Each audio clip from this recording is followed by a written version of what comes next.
ಚಿಕ್ಕ ವಯಸ್ಸಲ್ಲೇ ಅಮ್ಮನ್ ಕಳ್ಕೊಂಡು ನಾನು ನನ್ನ ತಮ್ಮಂದಿರು ಆಗ್ಲೇ ಅರ್ಧ ಅನಾಥರಾಗಿದ್ದೀವಿ.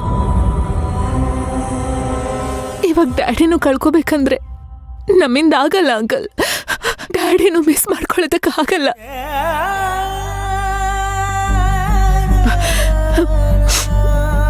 ಕಾತ್ಯಾಯಿನಿ, ಈಗ ನಾವು ಕಣ್ಣೀರಿಡ್ತಾ ಕೂತ್ಕೊಂಡ್ರೆ ಆಗಲ್ಲಮ್ಮ. ನಮ್ಮ ರಾಮ್ಗೆ ಈಗ ಯಾರಿಂದ ತೊಂದರೆ ಆಗ್ತಾ ಇದೆ ಅನ್ನೋದನ್ನ ಆದಷ್ಟು ಬೇಗ ಕಂಡುಹಿಡಿಬೇಕು. ನಮಗಿರೋದು ತುಂಬ ಕಡಿಮೆ ಸಮಯ. ಹೌದಮ್ಮ, ಮೊದಲು ರಾಮ್ನ ಟ್ರೀಟ್ ಮಾಡ್ತಾ ಇದ್ದ ಡಾಕ್ಟರ್ ಯಾರು? ನಾನು ಅದನ್ನೇ ಹುಡುಕ್ತಾ ಇದ್ದೀನಿ ಅಂಕಲ್. ಅವ್ರು ಎಲ್ಲಿದ್ದಾರೋ ಗೊತ್ತಿಲ್ಲ. ಪ್ರಬಲ ಅವರು ಫಾರಿನ್ಗೆ ಹೋಗಿದ್ದಾರೆ ಅಂತ ಹೇಳ್ದ.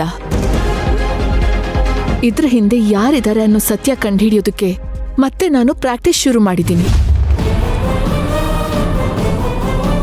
ಇಲ್ಲ ಅಂಕಲ್, ನಾನ್ ಸುಮ್ಮನೆ ಇರಲ್ಲ. ನನ್ನ ಜೀವ ಒತ್ತೆ ಇಟ್ಟಾದ್ರೂ ನಮ್ಮಪ್ಪನ್ನ ಉಳಿಸ್ಕೋತೀನಿ.